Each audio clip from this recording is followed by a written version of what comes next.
Hey everyone, I'm Katie from Primal Pet Foods. Tonight I'm going to be showing you a few fun, easy ways to get some additional fresh foods into your pet's diets. I do just want to remind everyone that we are working with fresh products, in some cases raw.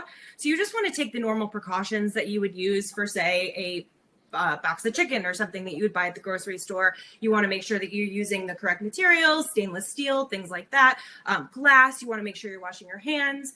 Just use common sense when you're using raw materials, just in general. I just wanted to just quickly preface with that. But I'm really excited to show you guys some easy ways to get this stuff into your pet's meals. All right, thanks, Katie. So to get started, we'd like to ask another poll question of all of our participants. How often do you include fresh or raw ingredients in your pet's meals? Their answer are, I don't include fresh and raw ingredients once to twice a week, 2 to 5 times a week, 5 to 10 times a week, or nearly in every meal.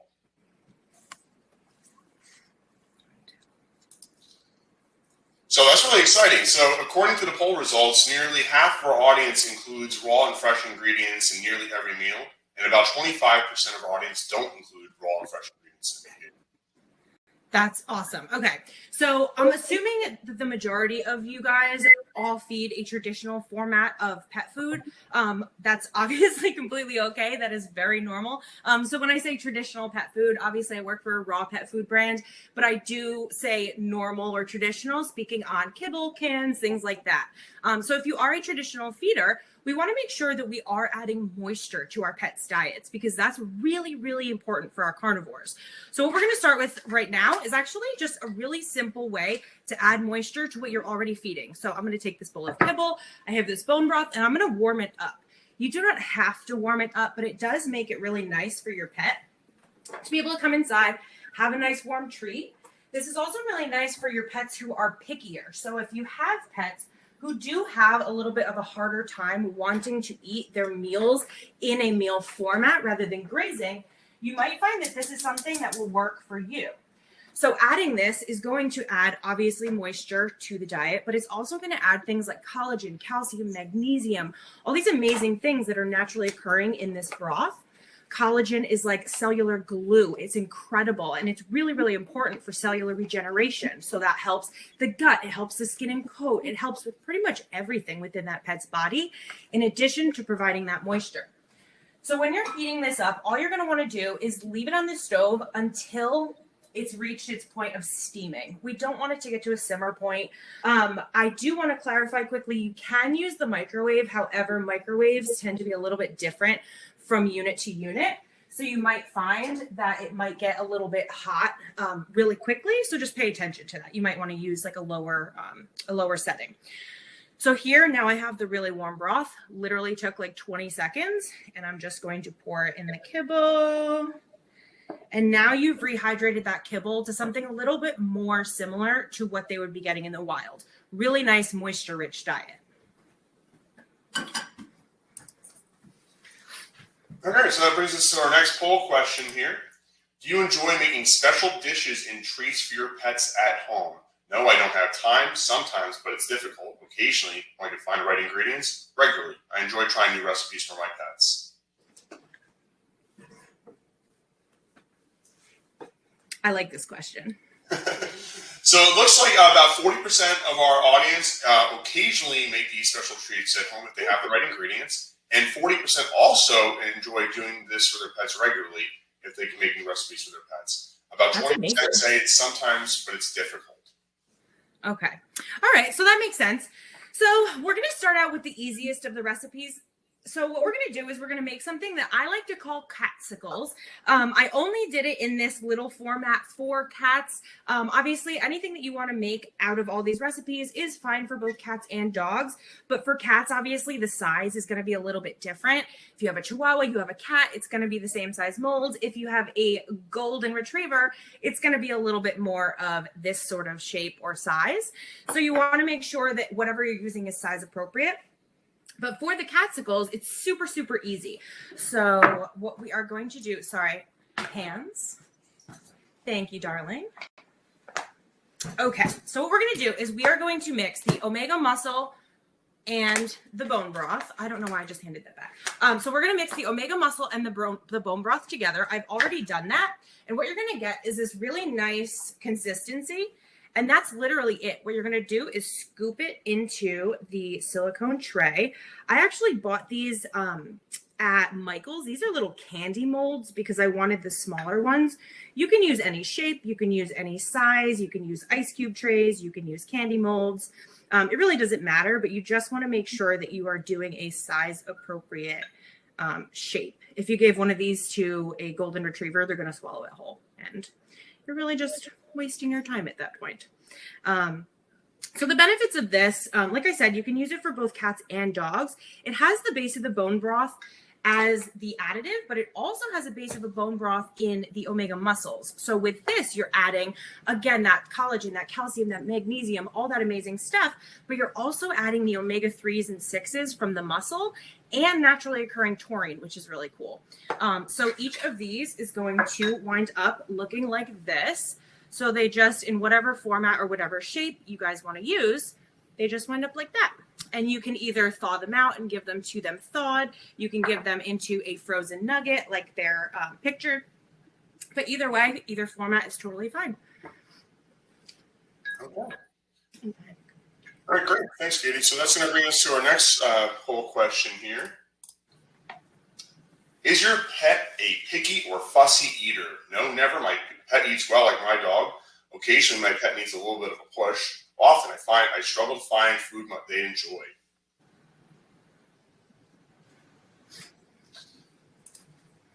So about half our audience is saying no, their pets eat really well, but 33% are saying that they need to give their pet a little bit of a push, and 16% are saying they struggle to find foods their pets enjoy. Okay, well, I just want to say that really quickly, those of you who don't have picky pets, you are so lucky. I've ironically only ever experienced really picky pets. It's how I wound up on Primal in the first place. My dog was 10 years old and basically didn't want to eat anything but people food. So we switched to Primal and it worked really well for her.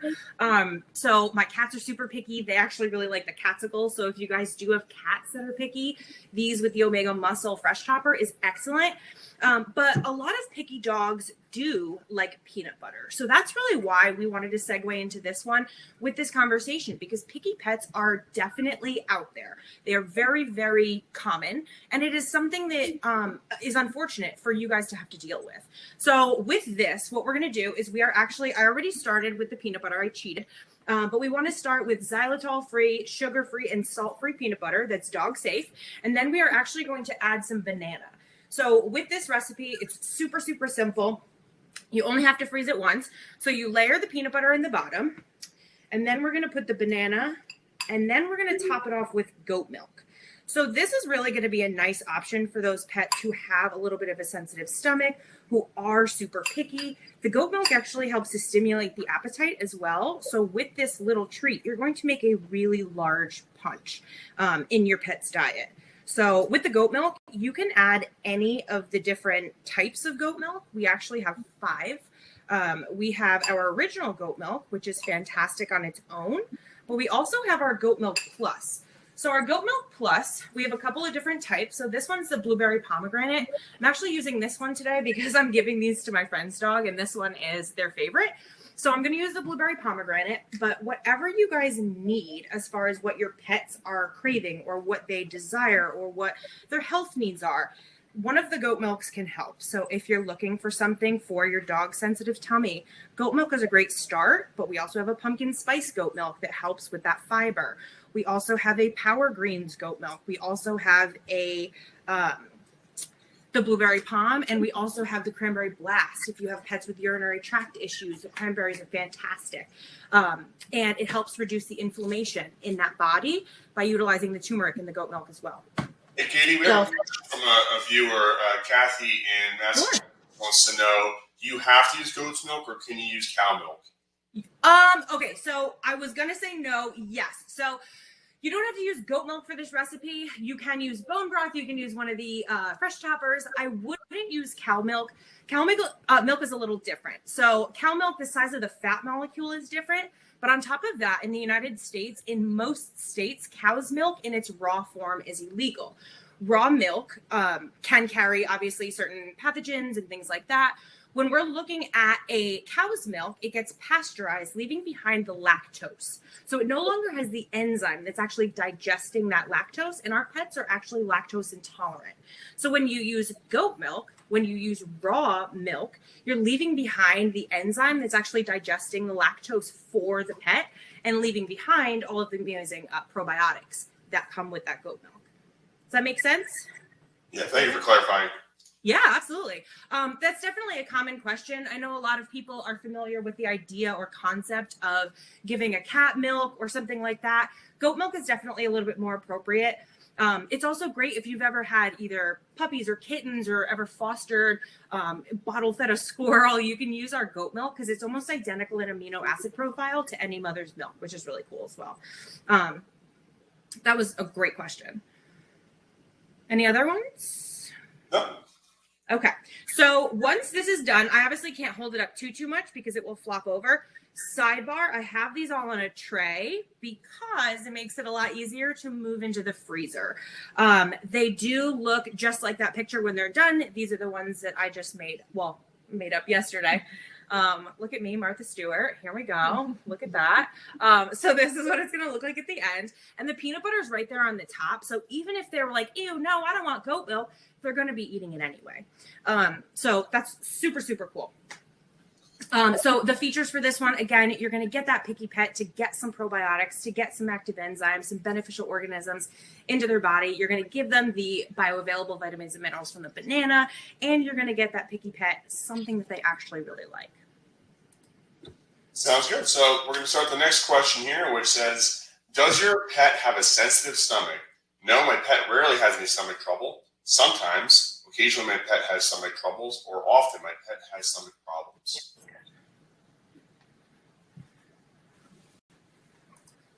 All right, so we have a pretty good split here. Half our audience believes that their pets do not have stomach trouble, and some of our audience say their pets do have stomach trouble. Okay. I think that the half that don't have pets with stomach trouble would be really surprised at how many pets actually do have stomach trouble. A lot of those signs would be throwing up their meals, having constant diarrhea, constantly outside trying to eat the grass, things like that. So this is going to be really helpful for those pets. So sensitivities in the stomach, like I said, are very, very common. Mostly because we're feeding them, unfortunately, relatively inappropriate diets for what their carnivore bodies are supposed to consume. So obviously we want to emphasize the addition of fresh foods like bone broth, goat milk, any of the fresh choppers into those meals. But with these sensitivities, we obviously want to be sensitive to the fact that they want something yummy to eat, right? We want to give them something fun. Just because they have an upset tummy every once in a while doesn't mean that they have to have a boring life. So we are going to make puppy charms. They are very, very cute. If I do say so myself. They look like this when they're done. I actually, again, this one is probably the most complex of all the recipes just because you have to freeze them in layers. It's worth it, I promise. So for the first layer, what you're going to have is the goat milk layer. So that's just that. Then we are going to add on top of it the green layer. So that's going to be the power greens of our fresh toppers. So that's going to be this. And then at the very top, we are going to put the awesome squash. So I just wanted to show you how easy this really is to do. I know it is a little bit of a pain in the butt to freeze them in layers, but it really is so worth it. Each one of these now has the probiotic benefits of the goat milk. It has the ginger, cinnamon, and turmeric in there from that goat milk. We now have the prebiotic fiber from the squash. We have the probiotics added via the goat milk. This has a base of the bone broth, which again is providing that calcium, collagen, magnesium, all of those amazing things. And the power greens are providing antioxidant-rich greens as well as medicinal mushrooms that are going to help with everything from anxiety, pretty much everything, inflammation. These mushrooms are amazing. So one of these little treats, this thing, is going to provide all of those nutrients for your pet. And again, if you have like a 10-pound dog, I wouldn't suggest this particular mold. I would use something smaller, maybe like the capsicles. But the portions are going to be the same. So it's going to be one part, and one part. And they're super easy. And they're fun. They really, really enjoy them. And again, for those dogs with a sensitive stomach, I know a lot of you guys are probably willing to do almost anything at this point. And this is a really, really nice relief for that sort of thing. So up on the screen, those look so much cuter than mine. Goodness gracious. Don't be discouraged. It's like Pinterest versus reality. All right, so that brings us into our next poll question is your pet getting enough water? Are they well hydrated? I don't know. How can I be sure? Yes, they get plenty of water. No, they don't consume enough water, or sometimes they get enough water. They consume enough water.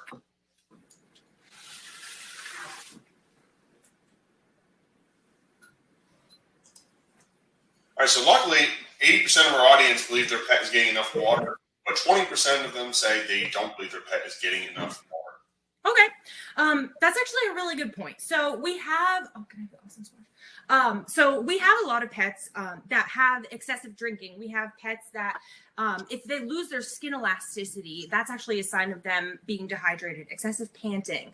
Something about our pets that we need to remember is that they are carnivores and they're designed to get the majority of their moisture from their food, which means that we are sort of eliminating the option for them when they give them a bowl of water, or we give them a bowl of water and kibble, just side by side. So the bowl of water, unfortunately, doesn't allow for their awkwardly shaped tongue to actually get that moisture into their body. So their tongues are shaped almost like backward spoons. If you guys have ever watched those YouTube videos, if anyone is interested, they're really fun. You can literally watch in slow motion dogs drinking water, and it sounds like it would be really weird and boring, but actually you start to see where most of that water is going. It's going on their chin, it's going on their chest, it's on the floor. They don't have really good options for drinking.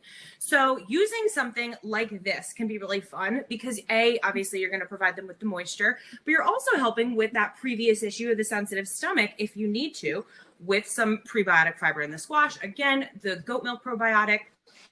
And then this one also has the pumpkin in it as well.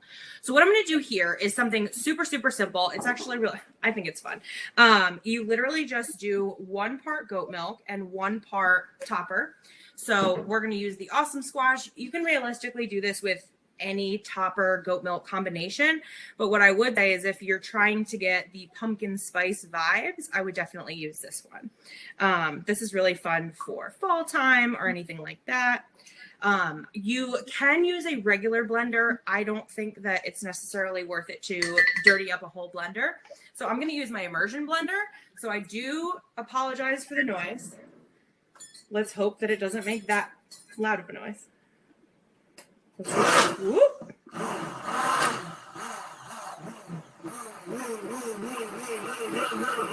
Woo. Okay. And now what we have, some cinnamon, some turmeric, a dash of each. Reason we're going to do this, cinnamon, again, has antimicrobial, antifungal properties, great for pets who are tear stain prone. They are looking at the Frito foot, what I call it, that corn chippy smell that grows in their paw pads, hot spots, yeast infections, things like that. Cinnamon actually helps with that. And then turmeric is one of the most clinically studied herbs in the entire world. It is literally proven to be as effective as aspirin when you're talking about inflammation. So we're going to add some turmeric to that and some cinnamon, and we're done. That's pretty much it. And now your dog can enjoy a pumpkin spice latte.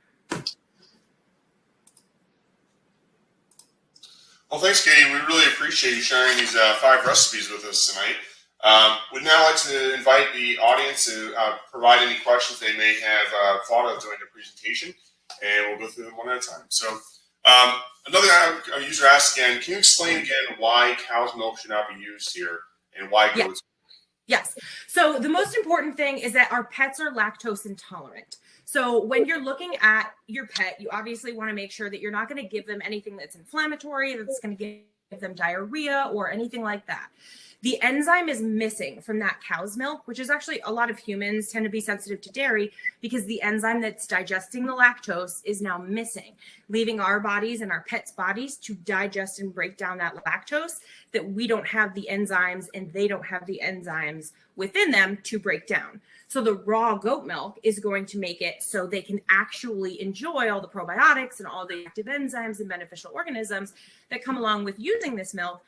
But you don't have to deal with that upset tummy, that sort of issue because of the lack of that enzyme that's digesting that lactose. Does that make sense? Yes, it does. All right, Tina wants to know, do cats actually like cold or frozen food and treats? I was told most cats prefer room temperature food. So that's a really good point. So with cats, it can be a little bit difficult. We always like to say when we're on the food side that exposure is key. With cats, they can be super, super picky, and there's actually a reason for that. So cats are imprint eaters. So under 1 year old, they teach their kittens what to eat, what not to eat, what's poison, what's not, what berries they can eat, what they can try to kill before that animal tries to kill them first. They're running around the wild learning what is safe. So within that 1 year period, you're either going to expose them to a lot of things or one can, one texture, one type, one flavor of food that says kitten on it. And then when they become an adult, you might wind up with a picky cat because during that imprint period, unfortunately, they weren't exposed to enough things. So we have so many issues transitioning cats because they're not exposed at an early enough age. So with something cold, for instance, both of my cats have been on raw their entire lives. My cats will literally try to eat frozen nuggets, like frozen, not good. Like they shouldn't because they're cats. They do like warm meals. They like to get their kill. That's actually why the warm bone broth can be really helpful. If you do have a cat that really, really loves nice warm things, you can use that bone broth and mix it with either one of the fresh toppers or with their food and get that warmth into that cat's meal. You can expose them to it separately. If you expose them to it multiple times, days and days and days in a row, just keep taking it out of the fridge, putting it down, a half hour later, putting it back in. They've sniffed it a couple times. They actually will eventually eat it, believe it or not. But they're very, very picky. Something with cats, transition for them, taste, texture, and temperature. Only change one at a time. If you know that they love, I'm trying to think of like a good, say like a canned turkey, then I wouldn't try to switch them to a dry chicken formula. You want to match as many of those teas, taste, texture, temperature as you can. But with these catsicles, the cool thing is you can actually warm this back up. You can let this sit at room temperature. You can thaw it in the fridge. What's nice about this is that you've taken a product that you thawed the entire container of. You've made these little things and you can refreeze those containers. So if you didn't go through everything, if you have a cat or a small dog, I anticipate you not, unless you made like a whole bunch of them. But you can put those back in the freezer and then have these as single serving. So you can thaw 1 or 2 and have 2 days worth, or thaw 3 or thaw 4 and have 4 days worth. You just don't want to keep them in about over a week. At that point, they're going to start to go bad because we don't use anything synthetic at Primal. Everything is used preserving the freezer. So safety, again, is super important to us. We want to make sure that everyone is handling everything properly. But just as a quick note, as far as Primal safety goes, every Primal product is actually safety tested for pathogens before it leaves our warehouse. So it gets third-party tested. We find out that everything is safe. Then we send it out to be sent to the stores. So even though some of our products are raw products, they have been tested for the pathogens that might be carried on typical raw products. So that was a great question. Cats, that was a long-winded answer. I'm sorry, but cats can be super picky. But the best way to do it really is just try to stick with what they like, maybe stray a little bit at a time, and eventually they will eat it. But it can be hard, to put it lightly. So one of our viewers wants to know, where can I find bone broth? I guess she's new to the idea of using bone broth. Where can you find it? Where can you find it? I think maybe Cherrybrook has it. What do you think, Greg? I'm sure we carry it. Where would you find it in the stores? Is it going to be in the freezer aisle, or would it be in the dry aisle? In the freezer. So that actually was a good question. That was a sarcastic answer. That's my fault. So So yeah, so in the freezer section. So Cherrybrook is a really great freezer section. Honestly, it's more impressive than most. But the freezer section. So again, at Primal, we don't use anything synthetic in our formulas in any of our products. So what we do to preserve it is use the freezer. So all of our products that are going to be, aside from freeze dried, are going to be fresh frozen. Don't be afraid to open that freezer door. I know it feels weird sometimes that there's a freezer in a pet store, but I promise you it's there for a reason. Fresh nutrition is really, really important for us, for our pets. The more fresh foods they get, the better. And these kinds of things you really will see a big difference with, especially, again, the pets that have like the sensitive stomachs and things like that might feel weird going to an awesome squash rather than just a typical can of pumpkin. But that can of pumpkin is only providing you with that fiber. You're not getting the addition of the bone broth. You're not getting the probiotic from the goat milk. You're not getting that lower glycemic or lower on the glycemic index fiber. So there's a lot of reasons why you should just pull open that freezer door. Don't be afraid of it. But the freezer section is pretty cool, especially at Cherrybrook. All right. Sydney wants to know, I apologize, I'm not sure which recipe we're referring to, but are these considered like a snack or a meal, the options you showed today? That's a good question. So they would be considered a snack. None of these are complete and balanced. So I wouldn't feed these as a meal. However, puppies and kittens, you can use goat milk exclusively in place of a milk replacer. So if you do have that sort of situation, that would be different. But none of these are going to be complete and balanced. Our complete and balanced diets come also in the freezer and in freeze dried. But those are made out of 77 to 87% meat, organs, and bone, and the rest all organic fruits, vegetables, produce, coconut oils, all those amazing things. And again, no synthetic ingredients in any of that. But if you're looking for a complete diet or something to feed supplemental to the existing diet that wasn't something like this, our frozen or freeze dried would be a great multivitamin. It acts really, really nicely, especially for those sensitive stomachs, dogs who have issues digesting. That was a good question.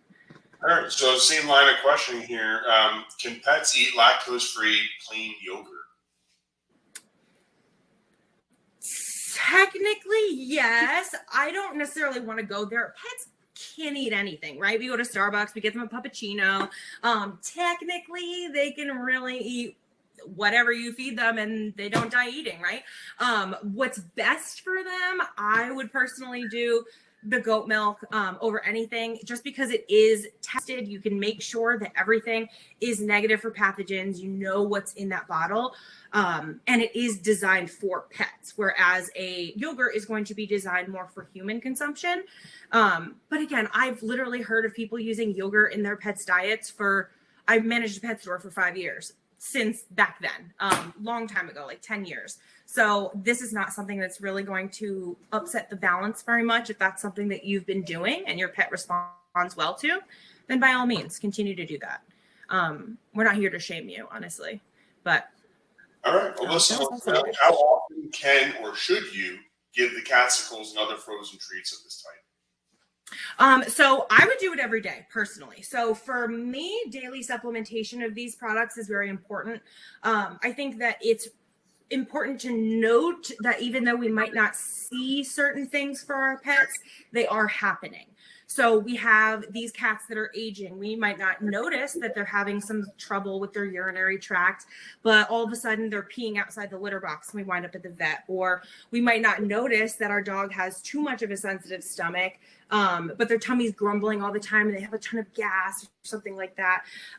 So providing things that are beneficial to their bodies, especially for dogs. I love to talk about hip and joint things.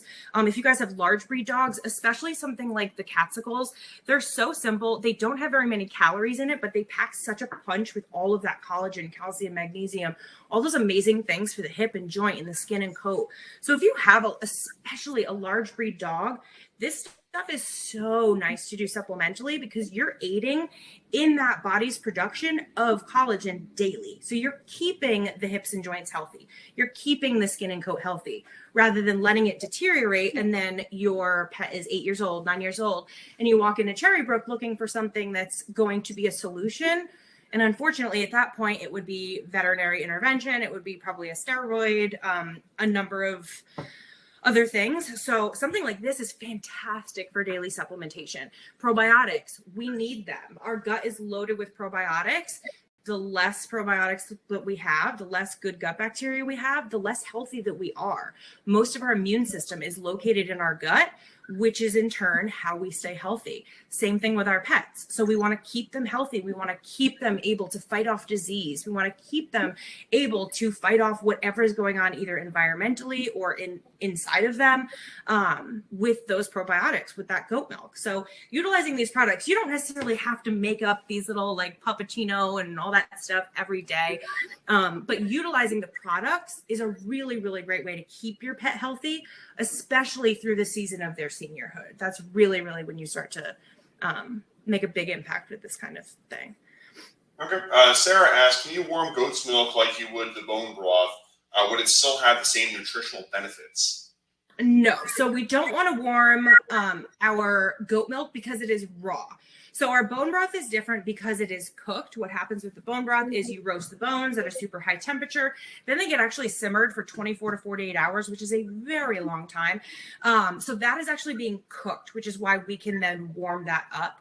Whereas with the raw milk, we are not heating it at all. It is not being pasteurized. So heat would kill the enzyme that we are trying so desperately to protect.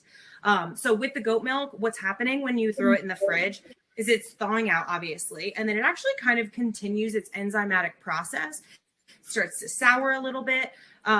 For the person who asked about the yogurt, actually, if your dog really likes either like a sour taste, if you let that goat milk continue to sour, it's not actually going bad. It's just continuing its enzymatic process, and you can actually continue to feed it that way. But I wouldn't heat the goat milk because it will kill the enzyme that is digesting the lactose, which is what's allowing for it to do its job with no side effects, if that makes sense. That was a good question. I didn't explain that. I probably should have. But bone broth is cooked, which is why we can then heat it up. Okay. All right, Terry wants to know, are these treats good for dogs that need low-fat diets?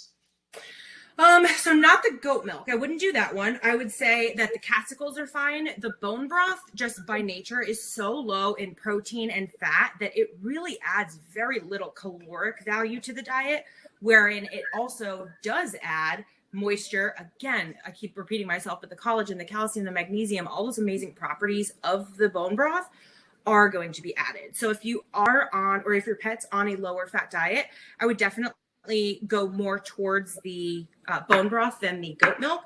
The goat milk is pretty high in fat, but it's not a bad fat. It's like how an avocado is super fatty, not like in the fact that Snickers is super fatty. Good. All right, Joan and Susan want to know, is mixing kibble with wet food daily okay, or just wet food sometimes? Oh, no. So wet food, well, I can't speak to any specific brands or anything like that. Moisture in a carnivore's body is key. So as much moisture as you can get into their body is best. So as far as what can you're feeding, if it is a complete and balanced can, which not all cans are, I would definitely flip that over and make sure that it says that it is AFCO approved to be complete and balanced. So if it is complete and balanced, you can feed 100% wet food. However, that is very, very, very expensive. And in that manner of speaking, I would actually suggest that you move over to the freezer and feed frozen raw. If you were to go that route, you will save a ton of money feeding 100% antibiotic-free, free range, appropriately fed, all of the amazing things that Primal has to offer out of the freezer rather than a can. You don't have to throw away the cans every day. You don't have to deal with any of that. If you have a large dog, that probably isn't very feasible. I would say keep the complete and balanced kibble underneath. You can give the cans every single day. But again, if you want to add some sort of fresh food, you can use a frozen nugget. Well, it won't be frozen. You'll thaw it, obviously. But a thawed Primal nugget as that canned food instead of having to buy those individual 12-ounce cans. You buy one bag. I can actually show you. I wasn't planning on it, but I'll show you what it looks like. No, I won't. It's in my outside freezer. My hands are going to go get it for me. I'll show you. They're super easy. You thaw a bunch at a time. And they just come in little 1-ounce nuggets. So if you know that your cat or dog eats 1 or 2 ounces a day, you just plop it down over the kibble and feed it that way. But 100% moisture. I wouldn't limit the kibble, or I wouldn't limit the can anymore. I would definitely increase the amount of moisture tenfold. This is what it looks like when you buy the frozen nuggets. This is a brand new bag, so I'll open it. So this is what it looks like. It is super easy. I thaw a dish of them once every like maybe 3 or 4 days. Once I run low on that one, I have a secondary dish that I load up. The other one goes in the dishwasher and gets cleaned. This one gets thawed, and we have a regular feed schedule. And again, all this stuff is 100% complete and balanced, and it is also safety tested. It is raw meat, but we literally have to meet the same standards as a bag of carrots, as a bag of lettuce, as a bag of anything that is raw to be consumed raw. Thank you, Hans. All right, so Megan wants to know, are these recipes safe for all dog sizes? Yes. So again, each recipe is safe for every size dog, but I would definitely tailor whatever molds you have to the size dog. So I actually have a couple of them down here. I'll show you. So I have this size mold, which is shorter and flatter. We have the little seashell ones that I made the catsicles out of. We have a traditional silicone, these little stars for maybe like a medium-sized dog. So just make sure that the silicone or whatever mold you use, the ice cube tray, is the appropriate size, and then just follow the recipe. I say recipe as if you guys know you're getting these super cool recipe cards in your inbox tomorrow.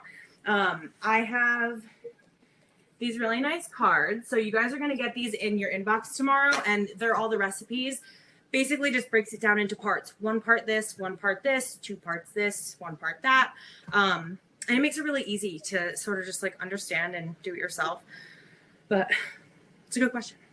All right, next question. I'm assuming this is related to the frozen patty you just showed. Does freezing and thawing damage product quality? So no and yes. So every time you thaw something, obviously you're going to want to refreeze it right away. It's kind of the same concept when you go and you buy chicken at the grocery store. You can either know that you're not going to eat it for another 2 weeks and leave it in the fridge and just let it sit there, or you can throw it in the freezer and just thaw it when you're ready. That's kind of the mentality there. All of these products are totally safe as far as pathogens and all of that, but you definitely want to make sure that you're using them within a reasonable amount of time. The expiration on the bag is when the food in the bag in its frozen form is going to go bad. But realistically, you can, like if you have an hour drive home, say from the pet store, and it starts to thaw out a little bit and you put it back in the freezer, it's not losing any of its nutrients or anything like that. It might lose a little bit of its shape, but it'll be fine. But we suggest only thawing what you plan on using within 5 to 7 days. So if you have a small dog, obviously it's going to take a lot less to do that 5 to 7 days. If you have a German Shepherd or something like that, it's probably going to be maybe like a day's worth of food in there rather than 5 days like my cat. That was a good question. It can be hard sometimes with safety. I mean, you just want to make sure that it stays frozen as long as it can, if that makes sense. Sounds good. All right, so this question is related to that as well. How long will goat milk elixir stay fresh in the refrigerator once it's been defrosted? So you said goat milk elixir. Yeah, goat milk and elixirs. Okay, so just to clarify, the elixirs are no longer called the elixirs. They're called the fresh toppers. That's why I got confused. I was like, wait a minute, what? So they're fresh toppers. We did have elixirs. Now they're fresh toppers. Apologies for the confusion. But how long is it good? So 7 to 10 days is the recommended amount of time. That's 7 days, I would say, is about the point where my cats don't want to eat it anymore because it's souring. My dog, she died in 2017, but we used to feed her goat milk as well. She wouldn't drink it until it was soured, which was weird. So we literally would be feeding her this goat milk that had been sitting for like 13 days, 15 days, and it was totally fine. It's not going bad. It's continuing its enzymatic process. What I will say, if you're using this for a small dog or a cat, it just makes sense to thaw what you need and then throw the rest in the freezer, especially if you're going to use one of the goat milk pluses. They only come in those larger bottles. You're probably not going to go through it as fast. So just thaw what you need. You could put it in a Tupperware. You could put it in a mason jar. You could put it in really whatever you want. And then throw the bottle back in the freezer. I think that that's probably the best case. If you have a large dog, you'll go through that bottle really quick, probably a week or so. All right, next question. How long can these frozen trees be kept frozen? Be kept frozen? I'd say about a year. So I would probably squish up all of the expiration dates for the products and do about an average in there. So we want to make sure that obviously if the bone broth is expiring next month, we're not using that for something that is going to sit in the freezer for 6 months. But as long as the product itself is not close to expiring, you'll be fine, because we're basically just thawing it. We're making these treats and we're putting it back in the freezer. So realistically, until the end of that expiration period, you should be fine. Okay. Next question. What are some good topper foods you can add to kibble to entice your pets? I'm sorry, what was the last part? What are some good entice? topper foods to entice your pets? I guess maybe what we can get to them to eat the kibble. Okay, so that's a really great question. So many pets are picky. So that's why something like this really comes in handy, because you can give them something that they're going to like. A lot of times they're just looking for a little bit of sweet or a little bit of something that they don't have, or even moisture. Imagine yourself eating 3 bowls or 2 bowls of dry cereal every day, and then you don't have the proper tongue shape to actually be able to suck enough water to comp for it. So what's happening with a lot of these picky pets is they get uncomfortable. They don't necessarily want to eat their meal all at once because it's dry and it's not so exciting. It's the same thing every day, over and over. So what we can do to make it a little more exciting is add something as simple as goat milk. Goat milk is the first topper that we actually came out with, or first hydrator, we call them. This was probably about 5 or 6 years ago, maybe. And what I found when I was still working in retail was that was the key for picky pets, was that anything that you were already feeding, if their stomach was used to it, you didn't have to switch a million different foods trying to find one that they liked. Add goat milk. They love it. It has a little bit of a sweet flavor because of that cinnamon in there, and it's creamy. They absolutely go crazy for it. So dogs especially that don't really have that imprint issue, cats can be a little weird with it, but you can switch that up. So you can use the same base of the kibble, then add a little bit of goat milk. So you can add the blueberry pomegranate, you can add the cranberry blast, you can add the pumpkin spice, you can add the greens. It's really up to you, but that milk is really, really, really going to make that food so much more palatable and give them that hydration that they so desperately need. But picky pets are it's sad, obviously, because you want them to enjoy their meals, and you obviously have a better life when they enjoy their meals. If they eat it all at once, guess who's pooping at the same time every day? Your dog. That would be nice. And I know that struggle because my dog Gracie, like I said, was so picky. So I definitely feel for you there, but the goat milk is a really great option. The fresh choppers, if you know that the dog likes fish, or even if you give them some sort of green, or they like lettuce or something when you're cooking, you can try the greens, the fresh choppers, any of those will work. But the Omega Muscle Melange also, it doesn't have a fishy smell, but it's very palatable. My cats don't like much, and they love the Omega Muscle Topper, so that's a good one. Dogs do like fish as well, so Yeah, kind of a long-winded answer. We're running out of time for the evening. Do you have any suggestions to help my dog lose 5 pounds? Lose 5 pounds? Oh God, I don't know. When you find out, let me know. So as far as helping dogs lose weight, the number one thing that we want to stress is that, just like us, the less processed food we eat, the more fresh food we eat, the better. So if you can take that diet from, I'm not sure what the diet makeup is that you have, but if it is 100% kibble, or it is something that is based in starch, what I would do is eliminate some of that starch-based food, and I would increase the amount of meat. So with our carnivores, we have these issues, right? We have overweight, underweight, we have all of these sorts of problems. We're feeding them things that are convenient for us. So kibble is very convenient for us. We can store it in the garage, we can scoop it, we can put it in the bowl. They can eat it whenever they want. It doesn't go bad. So that's easy, but unfortunately we do have some ramifications, right? So we want to make sure that every pet gets as much fresh. I say this with like tiptoes because it's whatever you can afford, right? So if you can afford a bottle of goat milk once a month, then that's going to help because it's going to add the probiotics to the gut. It's going to help the gut work things through a little bit. It might take a little bit longer to help that pet lose weight. If you took your kibble from an entire bowl, 100% kibble, and took that down and added 25% meat, which is bioavailable, it raises the stomach acidity, which is good for those sensitive tummies. It helps to burn everything up, and then they can absorb more of their vitamins and minerals. Now they're pooping less. You start to see these things really roll downhill. It's really, really important to do what you can afford. Don't max yourself out. I have had so many people say, oh, I have a 75-pound dog. I would love to do 100% raw. He needs to lose weight. He needs to do this. And then they do that for a month. And then their budget is broken. They can no longer afford like their own human food. And they're like, but my dog's healthy. I definitely wouldn't box yourself out that way. I think losing weight for pets, you put a lot of pressure on yourself. Do what you can, whatever you can afford. Add a little bit of raw, add some of that bone broth that really helps to heal and seal the gut. Anything that's going on in the gut is really helped by that. But that's a hard one because every dog is different. Their exercise levels are different. Their needs are different. Everyone's different. But the more fresh food you can put in that bowl, the less starch we're giving to these carnivores, the better off they will be. You will see that weight fall off. But there's a number of different avenues you can use to do it. It really just depends on budget and time and convenience and all of that. But definitely at Cherrybrook, I will tell you that their employees have been fully trained on all this. So if you do have follow-up questions or anything like that, you can 100% go in and talk to them. They're very, very helpful. Sounds great. Well, thank you so much, Katie, for the recipes tonight.